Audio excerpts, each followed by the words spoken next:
House. We're very excited. Thank you, Dr. Swenson. We're very excited to celebrate some exceptional achievements this evening as well as some board material. So we will get started. Roll call, please. Yes, Madam President, all members are accounted for and we have a quorum. Excellent. Next we'll go to the Pledge of Allegiance, and we have with us Dr. Steve Dillon, who's going to lead us. Please rise. I pledge allegiance to the flag of the United States of America and to the republic for which it stands, one nation, under God, indivisible, with liberty and justice for all. Next, we have a number of very special presentations, and we'll begin with Dr. Swenson leading this time. Thank you, Madam President, members of the board, fellow citizens, colleagues, and distinguished students. It's my great pleasure to share very good news about our students and our teachers at this portion of our meeting. And I'm first going to introduce the Indiana Youth Ambassador National Child Awareness Award winner. And we have in the audience Amber Creech. Congratulations.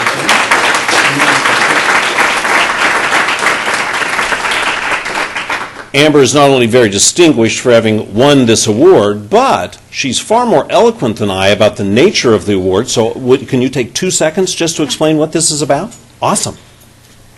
Well, United Way asked me to apply for the National Child Awareness Month Youth Ambassador Program, and it's run by Youth Service America and National Children Foundation. And I went to Washington, D.C. for 3 days, met with 50 other students from around the country.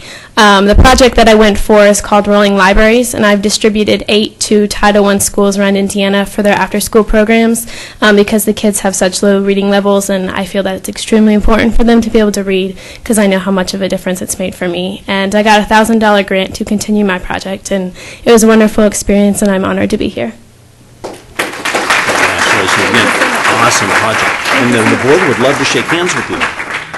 As is our tradition, Amber will shake hands with the board in honor of her outstanding accomplishment.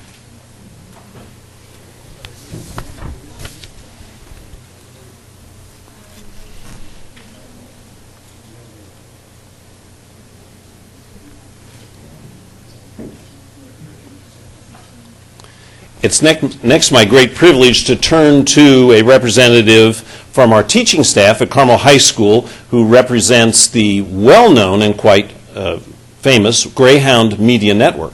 Mr. Brian Spillbeller, our radio teacher at Carmel High School, will now introduce students who have participated in and been victorious with the Midwest Regional High School and College Radio and Webcast Awards. Mr. Spillbeller. The last time I was here, I was speaking to you about a renewal process. Just to give you a heads up, we did receive renewal from the FCC, so the public has to deal with us for at least 8 more years, hopefully more than that, but thanks to all that were involved in that process. We entered a contest held by Columbia College in Chicago, entered it last May, so we had some students that have graduated that entered as well as some current students. Wanted to make a quick mention to 2 students that are no longer at Carmel Clay Schools but now representing us at 2 different universities. One, her name's Kim Hoffa. Kim goes to Columbia College now. She won 3 first-place awards at this contest and also received a $20,000 scholarship, which I think is about 1/4 of the tuition per year, so that's a good start. And then Levi Kaiser, who actually just stopped by today to tell me all the things wrong that I'm doing with the website, he had gotten us a first-place prize on the website as well from last year. But the students that we have here with us today that have all won awards at this contest, it was a regional contest, included schools from the Chicago area, Michigan, Tennessee, Connecticut, so it's a pretty large-scale contest. First of all, we had Michael Singleton, who won first prize in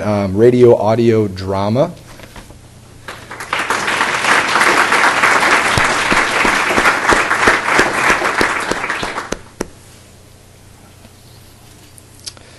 honorable mention in radio audio drama there were actually 3 students, one of whom is here, and that is Paul Schiffman and Shivani Bajpai, who just walked in.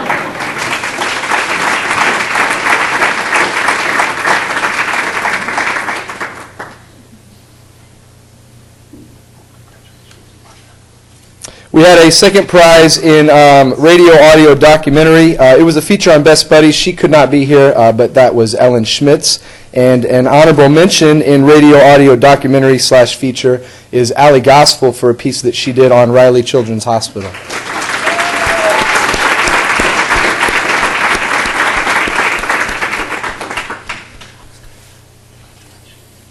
Another first prize winner, this one in radio station promotion / production, is Dalton Warner.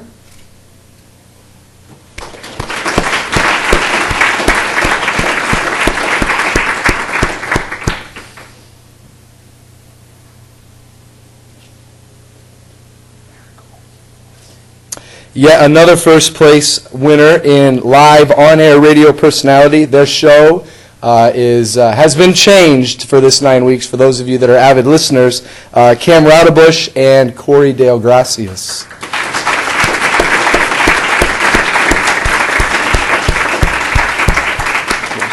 Yes, sir. I listen all the time, but I don't know who's who. Corey. Awesome. Corey. Thank you. Congratulations. Thank you. Awesome. The second prize winner who could not be with us in radio newscast is Allie Hudson. And then finally, a first prize winner in sportscasting or sports play-by-play. This was actually unique because it was a volleyball play-by-play, which you show me many high schools that broadcast play-by-play volleyball, and you will shock me. And this was Kyle Hunter.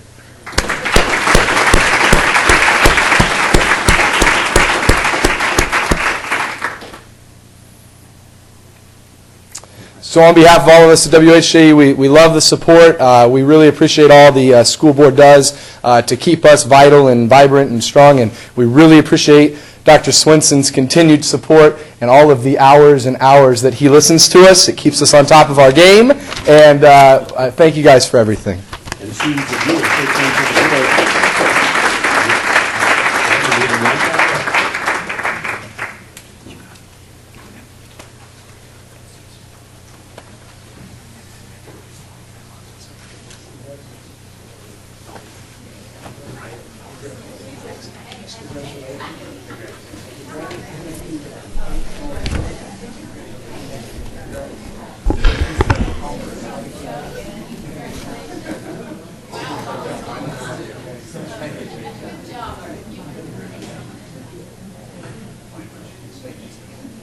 It is impressive for an avid listener to finally put a face with a voice. Next, we will turn to an outstanding group of Carmel High School students who have attained academic honors that are truly significant. Our National Merit Semifinalist and our National Achievement Scholarship Semifinalist. And to make those awards and to help me with name pronunciation, we will turn to Ms. Bettina Kuhl from our Counseling Services Center at the high school. Bettina. All right. 48 students have scored within the top 1% across the nation last year in the 2012 the PSAT. So the students are Christopher Anderson, Sam Bangs, Daniel Berman, Tasia Bahamadpadi. Did I do it? Yay! Eric Quee, Tori Doss, Katie Eagleson, Stephen Frankeny, Manji Fu, Justine Golumbus, Melody Gao, Elena Georgiadis, Brett Gerstein, Lauren Gibson, yay!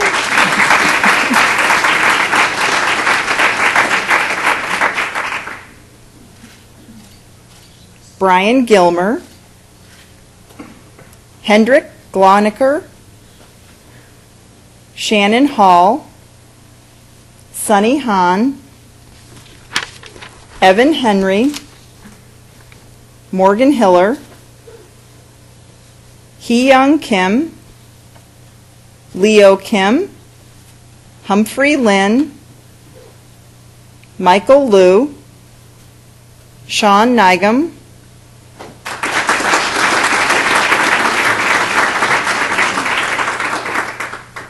So Young Park, Drudy Patel, Samuel Patterson,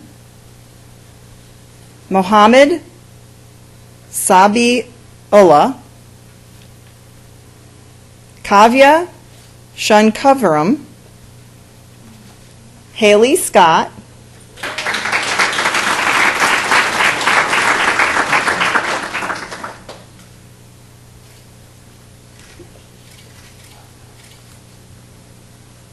Mark San Giorgio, Nicholas Shee, Ian Singer, Melinda Song, Eleni Sullivan, Nina Sun, Marley Zabo, Tony Tan, Sarah Urbanski, Viva Vavala.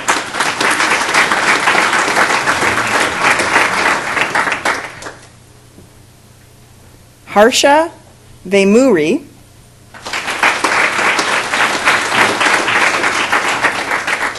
Jonas Wang, Emily Wiragodi,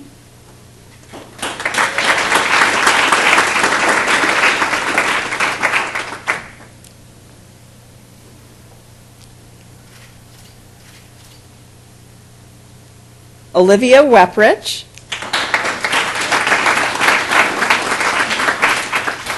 Linbo Shu, Victor Shu,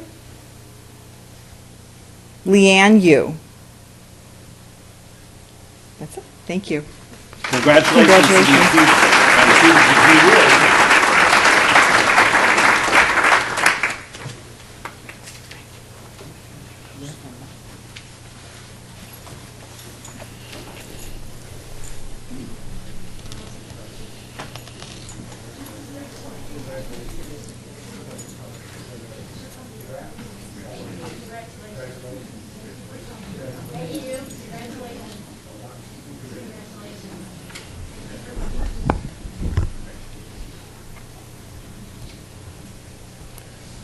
The 48 students that we have just honored are the second highest total of National Merit semifinalists ever attained in the history of Carmel High School. These young people have truly distinguished themselves, brought honor to, of course, our high school, their teachers, their families, and themselves, ultimately. I now turn to our final award, and it gives me great pleasure to call forward a member of our distinguished staff at Carmel High School. We've already seen the fine work of Mr. Spillbeller in the Greyhound Media Network with our radio station. It's now my pleasure to introduce the winner of the National Scholastic Press Association Pioneer Award. This teacher has indeed brought exceptional awards to students, great learning to our young people, and awards to our newspaper at Carmel High School, or News Magazine, as I believe it's now called. We old people have to adjust sometimes. Mr. Jim Streisel, would you please come forward?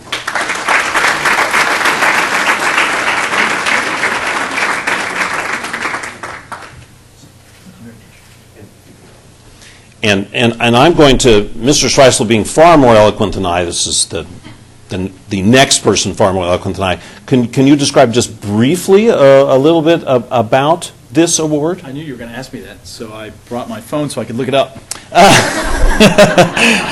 And this is awkward. So it's part of the NSPA's website. It's the Pioneer Award, is the highest award that NSPA offers to journalism educators. We are individuals who make substantial contributions to high school publications and journalism programs outside of our primary employment. What's most rewarding for me is that this was nominated by former Pioneer winners from the NSPA, and so I've been honored to be part of that group. And, yeah, that's it.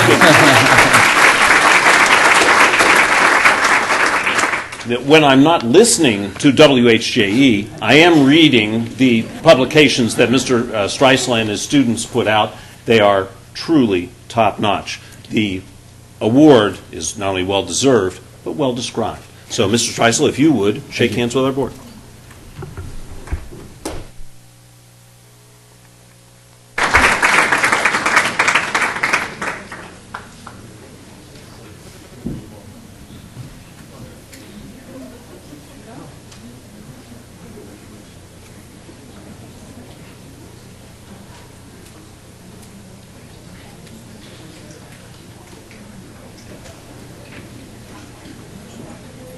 They have lots of homework.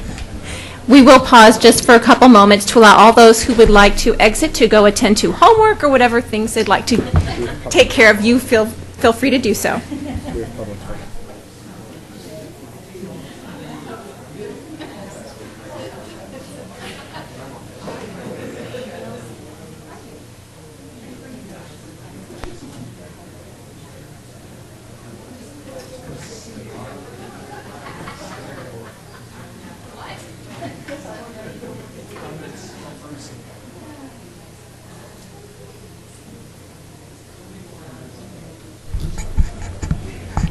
Okay, next on our agenda would be public participation, but we do not have anybody choosing to speak this evening, so we're going to move ahead to our district update, which is our Spotlight on Excellence. So we'll welcome Dr. McFarland to the podium to begin. Thank you so much for this opportunity. It's really my pleasure to help put the Carmel Educare program in the spotlight this evening. If you're not aware, the Educare program provides daycare services for the children of Carmel Clay employees from infancy through age 5. The program first opened its doors in 1999. They had a total of 35 students at that time. And since then, it has grown exponentially. It's a wonderful program. It's well known for providing a safe and very nurturing environment for the children of our staff members. But beyond that, it also has an educational component to it. And it's really been a privilege this year and last year to begin working with the Educare program on its educational component. We all know and believe that early childhood education is so important, and so we saw this as a real opportunity to look at the educational component. We've been working on expanding that and working to articulate it with our kindergarten programs so our students graduating from Educare will be as well prepared as possible for their transition to kindergarten. And, of course, you know the Common Core state standards are alive and well in kindergarten, and that emphasis on college and career readiness. And so we have taken those Common Core standards and looked at those and back mapped those as we look at what's the educational component could be in our Educare program. And so I'm going to turn it over to Karen Kosoglove, who is the Director of Educare. Also tonight we have Nikki Rash, who is the instructional specialist who works with Educare, and we have some of our staff members as well.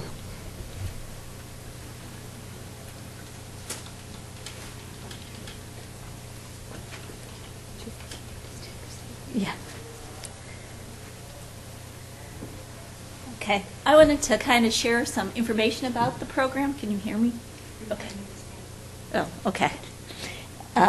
Excuse me, this is kind of new for me. So, but I wanted to kind of highlight some of the components up here. We do provide a rounded program for our children. Many of the board members tonight, I can recognize a couple of them have had their children in our program. And all of our children who have started at infants usually stay with us all the way through. And once they go on to school, they become very successful. And I've had many parents come back from time to time and tell us how well their children are doing in school. A lot of them are reading by the time they leave Educare. They all love to come back and hang out and tell us all the funny stories about crazy things we didn't realize we were doing at the time. We do welcome our families to come and visit, take part in a lot of our programs. Parents volunteer for field trips. And we do try to build a bond with them. We have different parent functions throughout the year. We are a lot less in cost than some of our competitive daycare centers. And it is also payroll deducted, so it's really nice, so the parent doesn't have to worry about it. It comes right out of their check. We also care about the children as individuals. Normally in a daycare environment, children are moved right when they're one. Sorry, you're one, go to the next room. We look at where they are developmentally by doing developmental reports and kind of looking at where their skills are before moving them on to the next classroom. Educare currently serves 173 children, and yes, we did start with 35 kids in 1999. We had 2 buildings, one at Orchard Park and one at Clay, which is the modular building located in the back. And we had 1 classroom in the Clay building as well, which housed our 4s and 5s. And today, as you can see, we have 85 at the Carmel Center, 53 at Clay, and 35 children in our modular. And we care for 135 families. We are open during the school year. We follow the school calendar, and we are here from 7 to 5 during the day. And we do offer some mornings a few minutes extra care, too. And currently, our Clay Center cares for infants through 4 to 5s, Clay infants through 4s and 5s, and our modular, since it is a smaller building, we have infants through older 3s. And what we did at Clay, combining the 2 centers, is we have an older and a younger classroom, so we can developmentally meet the kids' needs far better than having them all grouped together. At Carmel this year, going into the school year, we had about 20 kids on the waiting list for 2-year-olds. And so I reached out to Roger McMichael, who helped coordinate this program, and we were able to expand to make a younger and older 2s class. Where we go from here, I don't know, but I hope it'll all be positive, and I think it will. And everybody's always welcome. There's always babies to hug and love, so and we do welcome you to come visit. And I'll turn over to Nikki. Last year I had the opportunity to begin working with the Educare Center, and we've worked a lot on curriculum over the last 2 years, but not only am I there working as an instructional specialist, but I'm also a parent of a toddler there and a soon-to-be infant next year. So I get to see both sides of it, and I know absolutely how wonderful this program is and how much our children do benefit from it. As we have moved forward with the program, these are 6 components that we have really worked to incorporate into our Educare program. First of all, we want the program to be developmentally appropriate for all children. As our teachers work to plan their instruction and guide their teaching, they are incorporating the foundations to the Indiana standards as well as the continuum of literacy learning into their planning. This year we've had the opportunity to incorporate several new curriculum pieces, including handwriting without tears in our 3s classroom as well as our 4-5 classrooms. Literacy Express began with the 3s classroom, which we're also doing in our early childhood classrooms as well, so we're seeing the benefits for many students with that program. And then we began everyday math as well in the 4-5 classroom. So I'm going to take just a few minutes to go through each of these components a little more in depth so you can see what it is we really do. So first of all, I said we want the whole entire program to be developmentally appropriate. With this, our teachers are making decisions on what's best for each individual child. We don't want them to sit there and say, oh, we're going to do this activity because it's fun. But there's a purpose behind everything they do. And when they're making their decisions, they're looking at where their students are and where they need to go and making those decisions accordingly.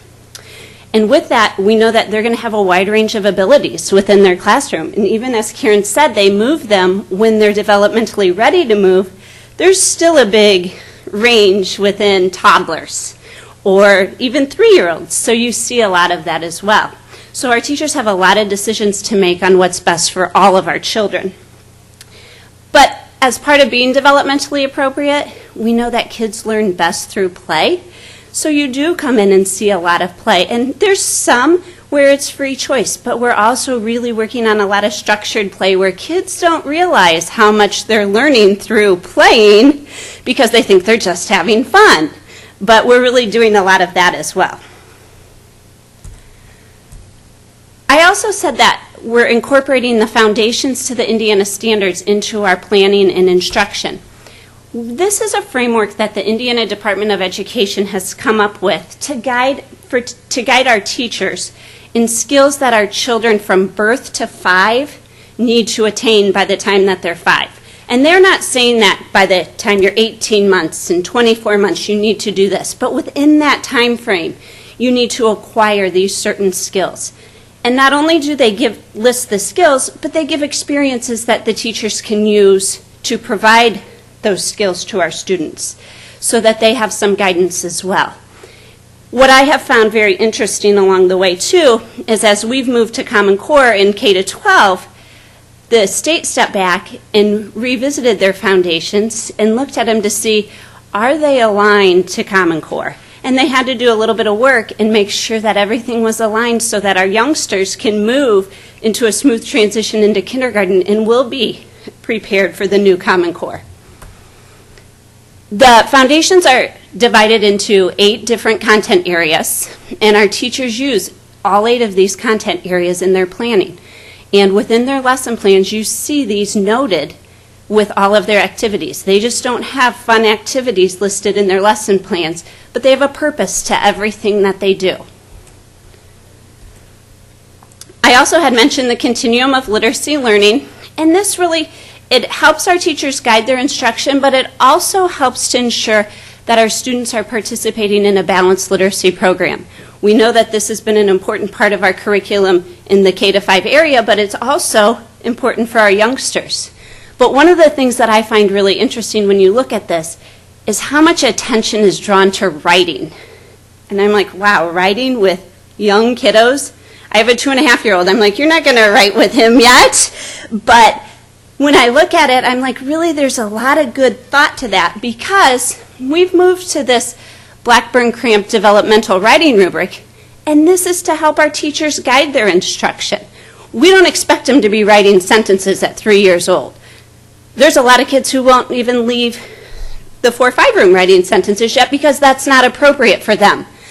But this can help our teachers look at a piece of student work and decide where the student is at that point and where they need to go next with that child.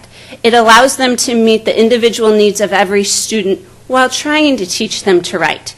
Because there are many students who will be in different places with writing, but this allows our teachers the opportunity to know what to do next.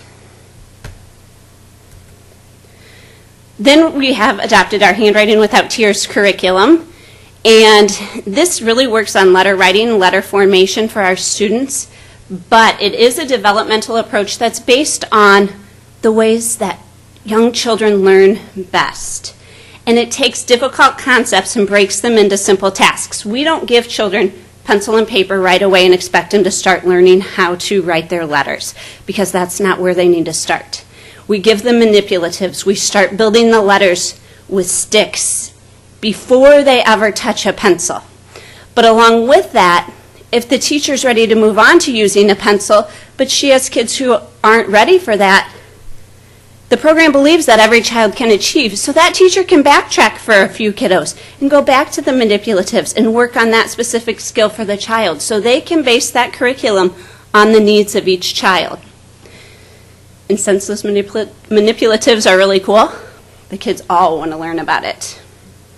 And you know, I said we adopted this in the 3s and the 4-5 room, but we've also had the discussions with our teachers on how, even in the 2s room, you can start incorporating not a pencil.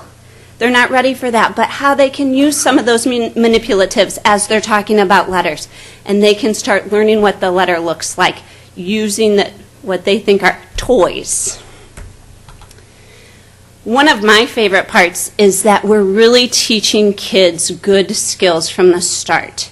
A lot of times when I taught kindergarten, there were kids who came in who had bad habits already developed. But since we're starting this program right away, we're teaching them correct habits for handwriting. They learn how to hold their pencil correctly. They learn the way numbers are supposed to face. They learn that all letters and numbers start at the top. And they also learn through consistency how to form those correctly. But interestingly enough, it also helps fix problems because kids can pick up bad habits easily just by picking up utensils on their own at home. And the way that the program teaches their concepts, it helps fix the awkward pencil grip. It helps kids learn to fix reversals on their own because they're always starting in the same spot. They learn that they don't start at the bottom. Every letter starts at the top. And they learn that it fixes the incorrect letters and numbers, so they learn the correct way to do those. Then we have our Literacy Express curriculum, and this is a literacy-based curriculum. Our threes classes are immersed in this curriculum all day long, minus snack and lunch and nap time, but it is the majority of their day. And this program provides so many different literacy-based opportunities for our children. They're participating in several different whole group activities throughout the day. And then we even have the chance to do small group activities with them to meet their individual needs. We've started dialogic reading with them where they're learning how to start talking about books. They're learning how to ask questions. We're not expecting them to read, but we're learning how to talk about it, which is a huge piece for them. We're beginning phonological awareness with them so that they learn about sounds. They learn how to play with sounds so that when they go to kindergarten, they'll have that strong foundation to start reading. And then they're learning print knowledge. They're being exposed to the letters, what the letters are, what do they mean. And this program happens to be the only research-based curriculum that's recognized by the U.S. Department of Ed's What Works Clearinghouse. So we are really lucky to have that with our threes. And then finally, we've moved on to everyday math in our 4-5 classroom, which we're very excited about because we know the benefits our students in the K-5 classrooms have seen with this. So it's awesome to see what our pre-K students can learn from this too. But they have realistic math experiences every day. They're not doing paper pencil math. They're not just doing rote counting, but they're playing games. They're experiencing math by doing it. And they're revisiting those concepts over and over again. So it's not that the teachers are introducing them and leaving them, but they're coming back. And those kids are getting a very strong foundation in early numeracy. And with that, we know that when our students leave the 4-5s room, they will be prepared for kindergarten by knowing all of this different material in math already. So we're going to have very strong math students. So I thought what would be very nice would be for you to see what a day in the life of EduCare look like, because it's very different than any other world. So I had gone to all of the centers and taken little clips. So this is not one certain age group. It's not all age groups by any means, and it's not one building. It's a little bit from several buildings. So I just want you to watch this for a second, and you'll see some things like shared reading going on. You'll see older kids who are able to turn and talk about their story that their teacher's telling them. You'll see babies just having experiences, being exposed to different toys and friends. So take a look and enjoy.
Also this evening, a few of my staff was able to attend the meeting, and I wanted to recognize them.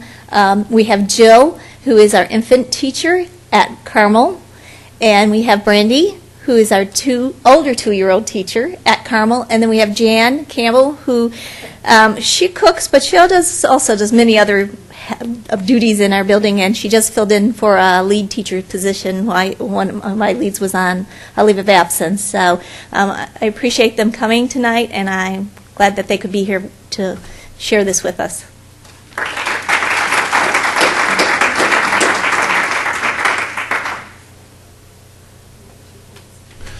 Yes, I was going to say, Karen, if you could, and your staff, we'd love to shake hands with all of you.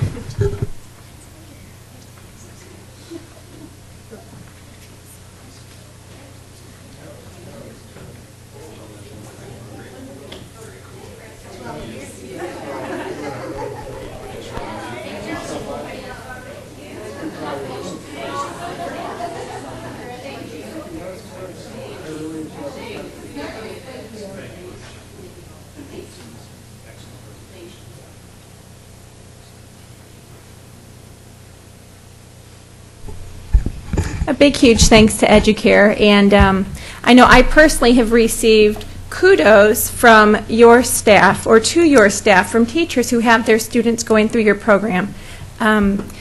They couldn't be more pleased with the level of education, and not just childcare, but education that is going on in the nurturing environment. So thank you very much for doing that for our teachers and our staff here in the school system. Next, we will move to consent. Do we have a motion to approve consent? So moved. Second?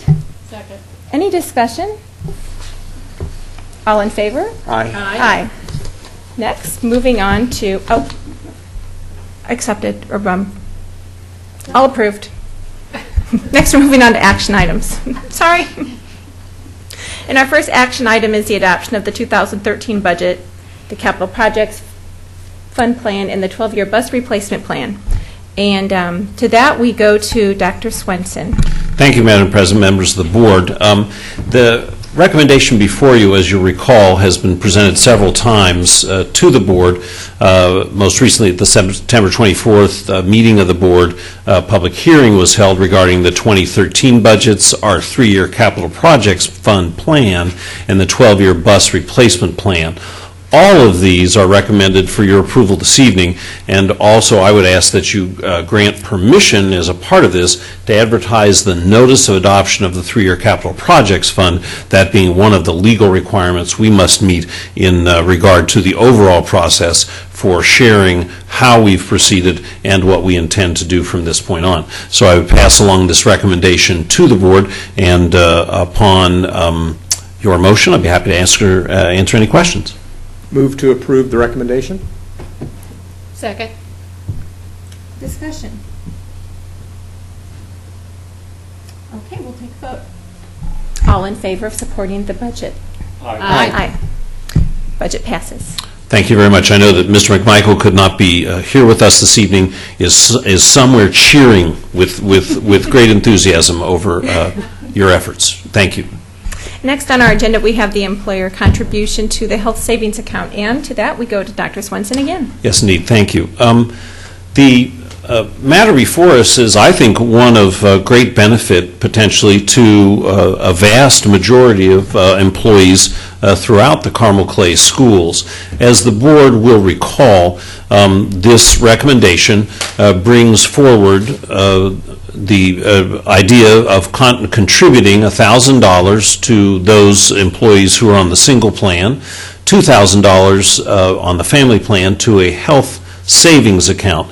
And everyone being very fond of acronyms or alphabet soup, that would be Health Savings Account, HSA, for all employees who are not covered under the collective bargaining agreement and who are enrolled in the district's high deductible insurance plan on 1/1/13. As you'll recall, just very briefly to refresh everyone's memory, in January of 2011, the Carmel Clay Schools established a high deductible insurance plan, And that insurance plan has a single deductible and maximum out-of-pocket for a single plan is $3,000, and the family deductible and maximum out-of-pocket is $6,000 per year. This plan has been chosen by a number of employees across the district, and the recommendation here is for your approval for all employees not covered under the collective bargaining agreement. The board's contribution towards the premium is the same regardless of the plan selected by the employee, so that employees then would pay considerably less premium for the high deductible plan.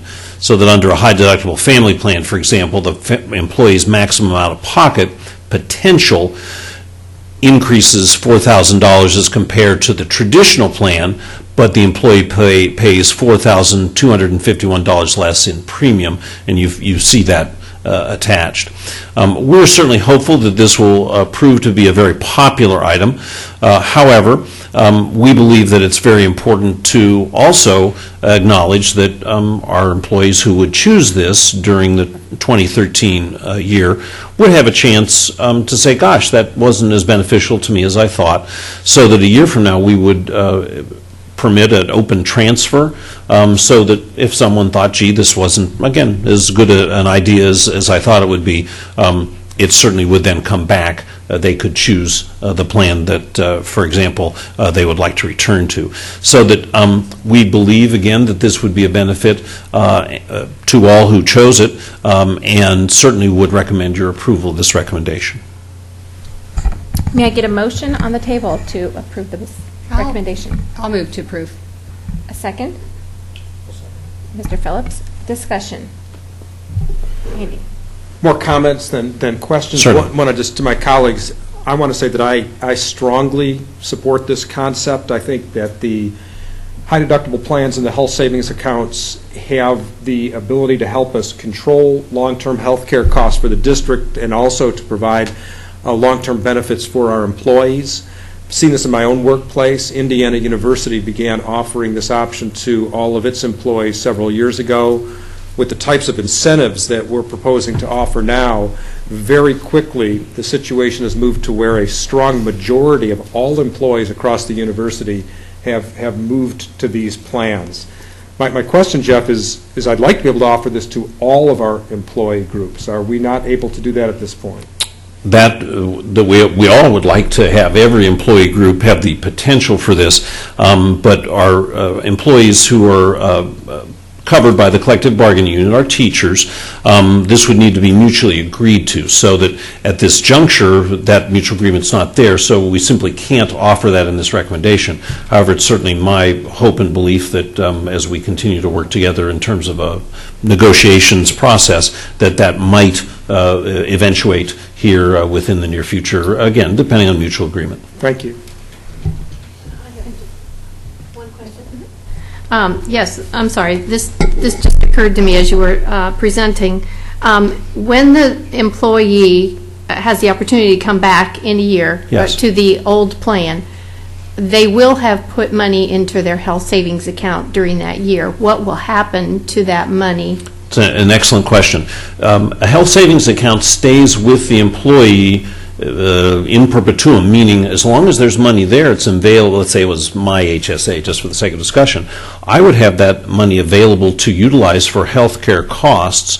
Now, if and when I retired, or God forbid was hit by a meteor, it becomes a retirement account if I retire, or if I'm hit by a meteor, it becomes an inheritable asset, so that I would name a beneficiary as part of the overall process, and whoever that beneficiary was would receive the money. And of course, it's worth pointing out that all of those dollars are pre-tax dollars, so that there's no tax involved, and there's no loss of funding. Again, given your good question, if someone went back to the plan that they would prefer in a year, they haven't lost a penny. It's their money. Mr. Phillips. Dr. Swenson-Moore, a comment, then a question. To echo my friend, Mr. Klein, I fully and strongly support this option, but for a very different reason. That is that I really appreciate that the administration continues to look for ways to improve the lives of our employees. The medical clinic comes to mind as another good example. Educare being still another example of ways that this district works hard to be an employer of choice, and I fully appreciate that. Thank you. Any other questions, concerns, discussion? Okay. All those in favor of supporting the employer contribution to a healthcare savings account? Aye. Aye. Motion passes.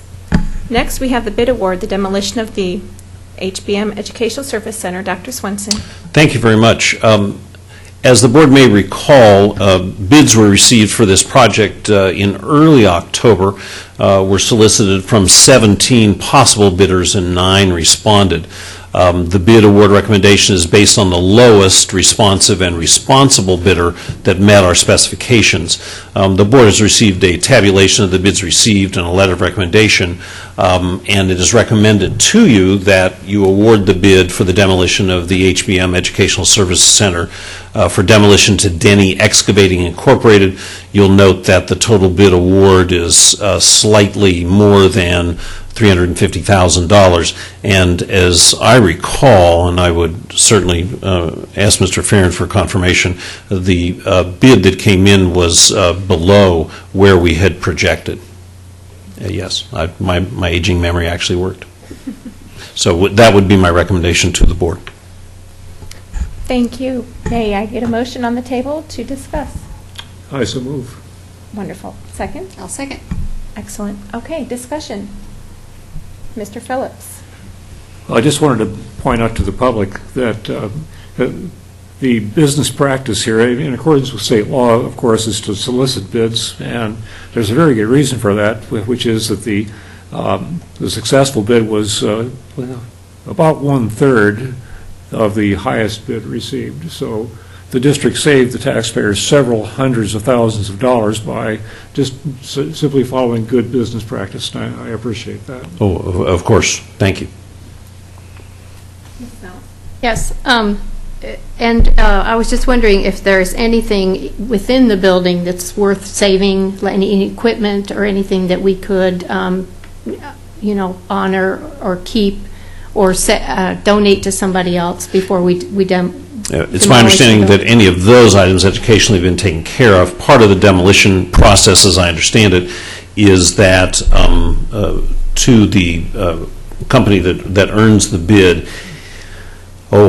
pieces of metal, things that we would have no earthly use for would in fact be part of what that company gets out of that structure. But anything of educational value has already been taken care of. Okay. And also wondering have we had anybody ask for pieces of the building yet? Oh, no. Not that I know of, and I'm turning to Mr. Farron, and he says no.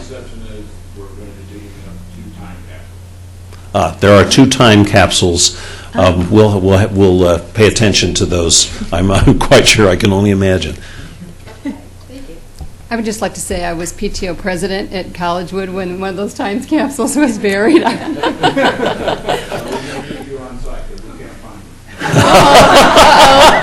I'll help you search. Okay. Well, seeing that there's no more discussion, all in favor? Aye.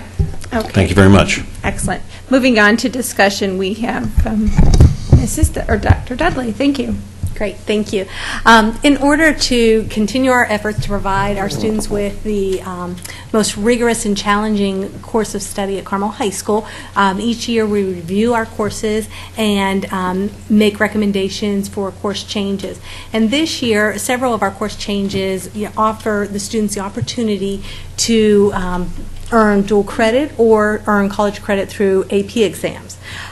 This process is a process that we go through yearly, as you may recall, previously on the board. But the state board, they approve the course changes and the course name changes, and you may have noticed many of them are name changes. We want to align them with our state board. They approve it at their October meeting, and then we have a very tight timeline. We're bringing it to you this evening for discussion, but we're actually going to start discussing these with students starting November 7th for these courses, because in order to get all of our students scheduled at the high school, we actually start scheduling in November. So that's why we bring this to you in a very tight timeline, but we are bringing it to you as discussion this evening. Thank you. May I get a motion on the table? Not motion. No. Thank you. Discussion. Just briefly, I think the course offerings are mouth-wateringly wonderful. I think that they begin to rival what many colleges are able to offer their students. And when we do have our community open house at the high school, I hope that we'll really give full notice to the richness of the offerings that are available. People in this community frequently have choices to make as to where they send their kids, and I think that this is a very good reason why families should consider Carmel High School. Yes, yes, I would agree. As a parent of 2 high school students, the opportunities that the students have is just unbelievable. So. Yes, I have 3 questions. One, the art history sounds like a very interesting course. I was wondering, will that be counting as an art course, or will it be counting towards their history credits? The AP Art History would be an elective course, so it would count towards their fine arts credit. And this is really a course, many of our students, we have an art history course that's a 1-semester course, but this one is a more rigorous full-year course, and it does attach, they have the opportunity to take the AP exam and to earn dual credit, but it would be an elective art course. Okay. My second question is regarding the architecture course, and was wondering, it says they will receive credit from Ivy Tech, and I was wondering how this is going to transfer to other colleges. Right. The architecture course is actually a continuation of our Project Lead the Way courses. We have Introduction to Engineering, and then we have the second course in our engineering course. These are dual credit through Ivy Tech. They are full weighted courses. They receive dual credit for, for example, in the engineering courses at Purdue, they would receive credit for those courses, but not as a required course for engineering, but they would receive elective credit. So for all of our dual credit courses, for example, we also have one of the other proposed courses is this freshman speech course from IU. Many of the universities would take that as the required speech course, like at Purdue, they would probably take it. So the students would receive the dual credit, but it's up to the individual colleges and universities as to how it fits into the student's program of study at that university. I think that's excellent. And then the cooperative occupational family and consumer science, I understand that this will be an internship, so how will that work into their student day, and how will they have the opportunity to leave school and participate in that? The students would, in this course, the students would need to complete 15 hours a week for this course.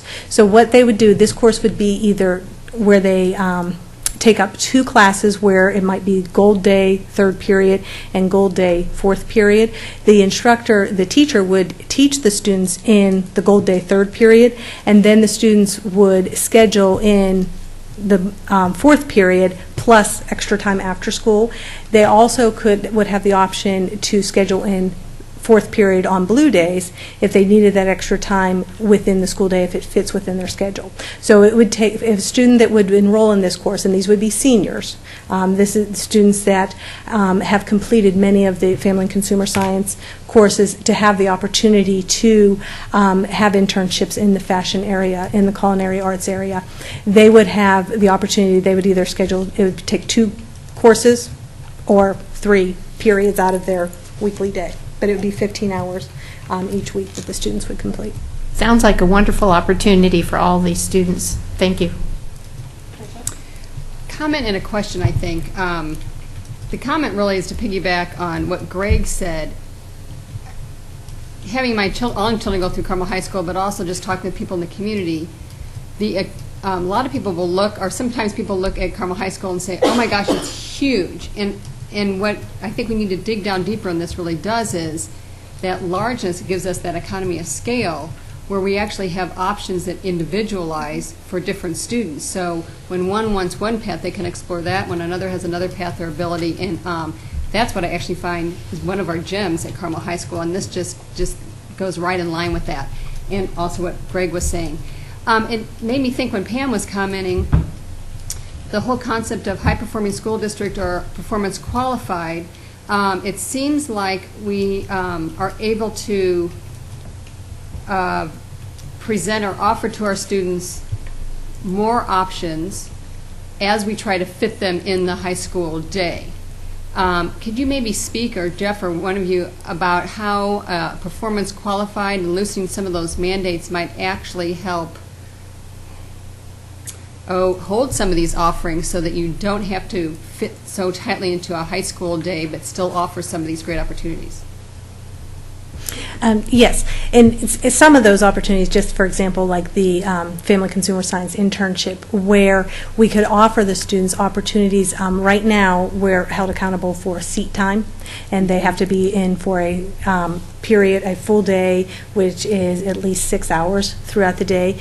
A performance qualified distinction may eliminate that seat time where the students are still receiving that very high rigorous instruction, but it may look more like a college seminar where they attend the courses on a Tuesday and Thursday for 3-hour blocks rather than just on Monday, Tuesday, Wednesday, Thursday, and Friday for those 90-minute blocks. So it could really give a lot of different options to look at the way we structure the courses, and then also to bridge the gap to really have those hands-on experiences with businesses out in the community that don't necessarily fit into a school time frame. Thank you. I appreciate that. Thanks. Mr. Pine. One quick question for Dr. Dudley, and you've probably answered this for me in the past, but in general, can you tell us what sort of requirements are necessary in order for us to offer dual credit with universities? Yes, and it depends on the university. For example, we have different types of dual credit. We have several dual credit courses that we offer through Ivy Tech. We have several dual credit courses that we offer through IU, and as you can see in the proposed courses, there's a dual credit course offered through Purdue. With the dual credit courses, they are required to teach the curriculum, like for our ACP classes that are offered through IU, which currently we have our English classes, we have a finite math class as well. They're required to teach the college curriculum, use the college textbooks, and have that training, and so they're held to the same standards. They also have university people that come in and evaluate the teacher, and looking at not evaluate the teacher as we evaluate the teacher, but to make sure that they're following the curriculum. And then, for example, the proposed course for the Purdue dual credit course, that requires the teacher has specialized training in the summer before they can take the class. For our Project Lead the Way courses as well, that is a national curriculum, and the teachers do have to have very specific training before they can teach those courses. Thank you. Other discussion questions? Thank you, Dr. Dudley. Thank you. Next, we have our superintendent's report. Thank you, Madam President. 3 quick items, 1 celebration and 2 concerns. The celebration is actually a little bit in advance of the real celebration, but I wanted to bring the board up to date with some of the items on performance qualified. I'm happy to say that we've had a great deal of interest in performance qualified school district designation. I've had the chance to meet with several of our representatives and senators since we have last talked about this. So in this brief note, I would point out that performance qualified school designation has some pop with some other districts around the state, and we've talked about that. We also believe, and as the board knows, that the South Campus will be an exceptional spot for locating some of the classes. And as Dr. Dudley pointed out, we've got some real opportunities to advance dual credit, to advance the higher order thinking, and to extend the very rigorous opportunities that our students have. So that I'm looking forward in, I hope, the very early part of the second semester, and I know the board doesn't usually go on field trips, but perhaps at some point we could either hold a meeting at the South Campus or take a walking tour as a formal meeting. Obviously, it'd be publicly announced, et cetera. But I think it would be potentially worth the board's while simply to take a few minutes to see the facility, talk about some of the options where we think some programs will go, that sort of thing. And then as we vision ahead for this, it won't be just talking about an amorphous unknown building, but a real place for real learning, which we've always considered it. But sometimes it helps to see the four walls and the roof and that kind of stuff. So it's a celebration slightly in advance of the real celebration. Now, two quick concerns. The first is a repeat concern, and it has to do with grades that the Indiana Department of Education is going to visit upon school districts across our state. Since last talking about this with our board, I am disappointed and discouraged to say that no one in the state, and certainly no one at the DOE, can explain exactly how these grades are derived. So that while we are very pleased with our grades here in the Carmel Clay schools, when someone asks, once the grades are publicly brought forward, and I believe the DOE, I don't think it's meant as irony on their part, but when they release these grades on Halloween, we won't be spooked by any of the grades we have earned, but when any patron, when any of you, as I've said before, when any colleague, when anyone asks, well, how did you earn these grades? Well, what did you do to get this grade? The honest and true answer is, we really don't know. There is zero clear explanation from the Department of Education for how any of the grades have been assigned. And I regard that as a fundamental dilemma, particularly when, as a high-performing or performance-qualified school district, we seek ever to attain higher standards of rigor, to always pursue excellence, and with the many A grades that we have earned, I would like to know, well, what went into that? So first of all, we'd like to continue, but second of all, we would like to advance our status. I mean, to always be as effective, as positive, as forward-looking as we can on the behalf of our children. It's going to be hard to do when no one at the DOE has a clear or even understandable explanation for how these grades are derived. So I call that to your concern, so that when tricks and treats are out there, one of the unfortunate tricks that we visited upon every school district is a grade that can't be explained. And then last but not least, and I'm going to work with the magic of technology with Dana's kind help. Just give me a second here. One of the things that we're finding out about dollars per pupil across the state in the most recent accounting for dollars per pupil from the state of Indiana in the general fund, every school entity receives, as everyone will know, based on a change in the law a couple of years ago, dollars from the state from income tax and sales tax. Our community was both generous, thoughtful, and forward-looking in approving a referendum a couple of years ago, which, as we have discussed in public session, has made a profoundly positive difference in terms of class size, in terms of numbers of teachers that we can hire, and in terms of the excellence of our school district. The referendum was passed in part because our school corporation at the time we asked for the referendum was the fourth lowest per pupil funded school district in the state. I am, as I said, these are concerns. I am further discouraged to report to you that we are now the third lowest per pupil funded corporation in the state. The two entities that are funded less than the Carmel Clay schools are virtual schools. We look at it in this way. There are 357 school entities which receive ADM state tuition support. We are, as I just reported, 355th among the 357. We receive $4,579 per student. The average state tuition support, ADM state tuition support, is $5,668.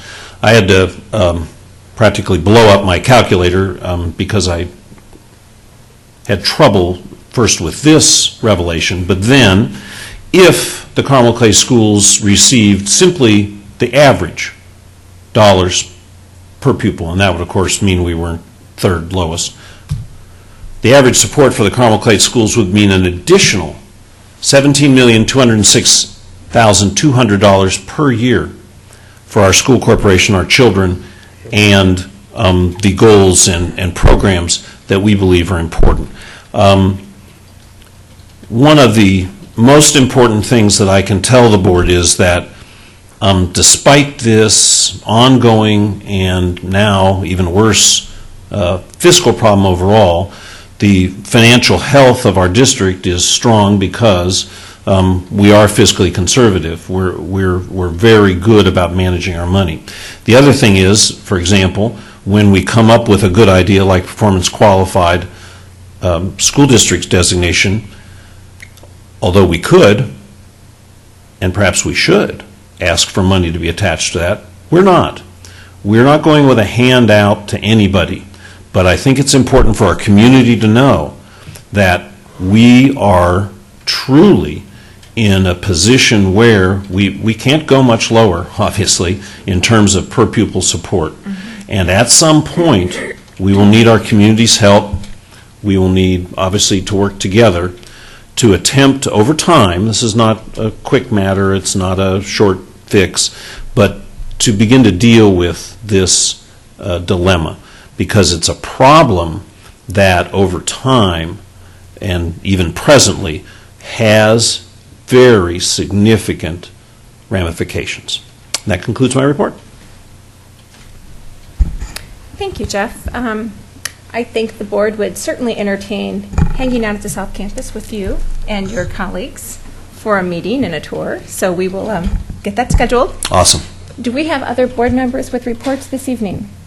Not a report, but if I could react briefly to the superintendent report, I just want to thank you, Dr. Swenson, for that presentation, because I think it's critical that we keep this issue in the forefront of the public's mind.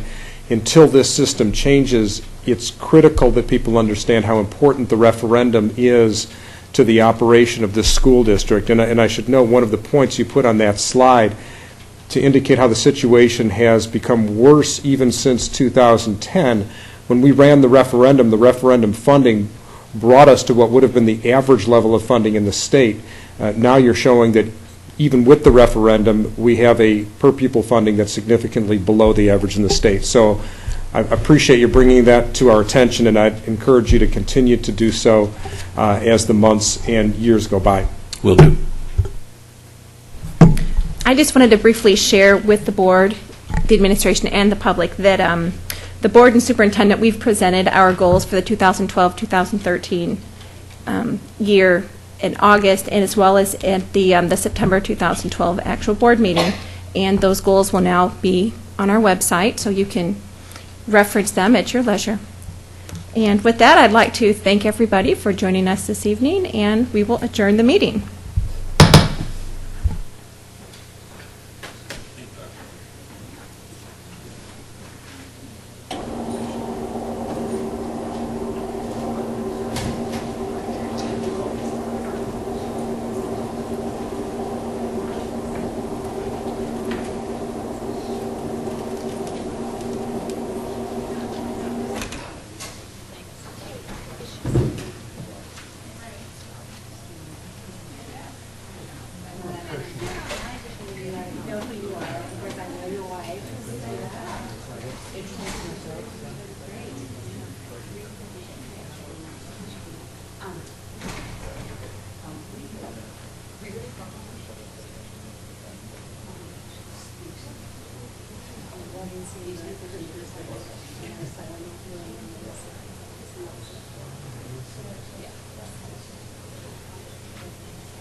is, if it's, sometimes